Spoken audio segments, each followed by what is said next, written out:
అండి నమస్తే కుమార్ రాజా కిచెన్ కి స్వాగతం। ఈ రోజు మీ అందరి కొరకు నేను ఒక వెరైటీ ఫ్రై చేసి చూపిస్తానండి। చూశారు కదండి ఇది ఏమనుకుంటున్నారండి, ఇది శాప్చాన్ అండి। ఈ రోజు మనం ఈ శాప్చాన్ ఫ్రై ఎలా చేసుకోవాలో నేను చేసి చూపిస్తానండి।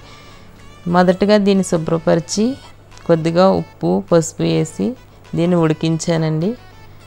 ఉడికించిన తర్వాత దీన్ని పక్కన పెట్టి తర్వాత దీనికి కావాల్సినటువంటి ఇంగ్రీడియెంట్స్ ఏంటంటే ఉల్లిపాయలు, పచ్చిమిరపకాయలు, కరివేపాకు, కొత్తిమీర అండి। ఫస్ట్ మనం కళాయిని స్టవ్ మీద పెట్టి ఫ్రై గురించి మీకు తెలుసు కదండి, ఏ ఫ్రై అయినా దానికి ఆయిల్ ఎక్కువ పడుతుంది కాబట్టి కొద్దిగా ఆయిల్ ఎక్కువ వేసుకుని ఆయిల్ కొంచెం వేడెక్కాక అందులోని మనం కట్ చేసుకున్నటువంటి ఆనియన్స్ ముక్కలు వేసి అలాగే పచ్చిమిర్చి ముక్కలు వేసి అలాగే కరివేపాకు కూడా వేసి మగ్గనిచ్చాక తర్వాత అల్లం వెల్లుల్లి పేస్ట్ వేసుకుని అల్లం వెల్లుల్లి పేస్ట్ పచ్చివాసన పోయే వరకు బాగా వేపుకుని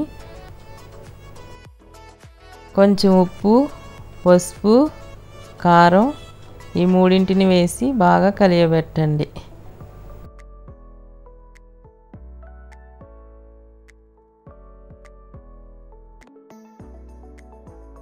కొద్దిగా జీలకర్ర పౌడరు ధనియాల పౌడర్ వేసి బాగా కలయబెట్టుకోవాలి।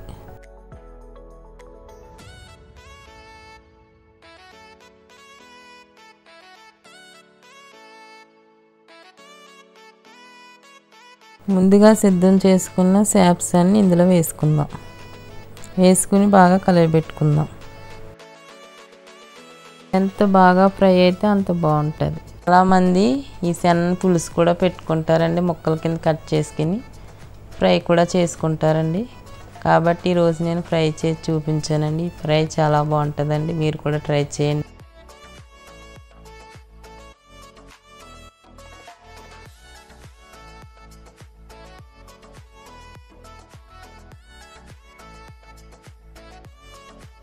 ఇది ఎక్కువగా అంత ఫ్రై చేసుకోవాల్సిన అవసరం లేదండి, ఎందుకంటే ముందుగానే మనం ఉడకబెట్టి ఉంచుకున్నాం కాబట్టి త్వరగానే ఫ్రై అనేది సిద్ధమైపోతుందండి। ఫైనల్గా కొత్తిమీర జల్లుకిని మళ్ళీ ఒకసారి తిప్పుకుంటే శాప్సాన్ ఫ్రై రెడీ।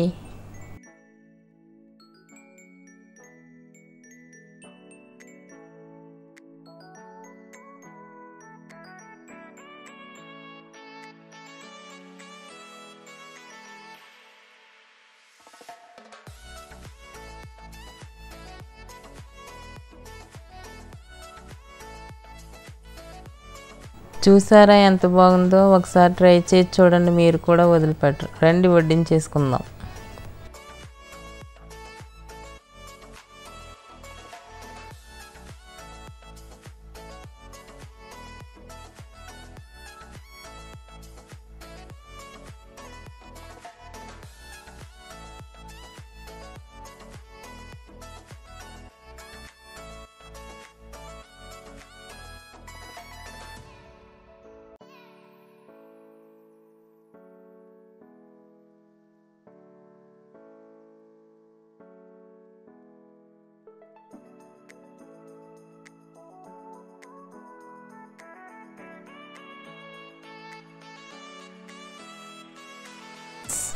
మేక తిల్లి కూర నచ్చినందుకు thank you.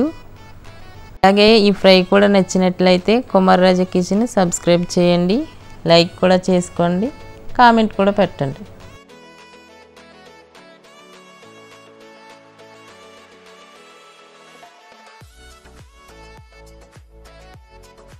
Please subscribe Kumar Raja kitchen.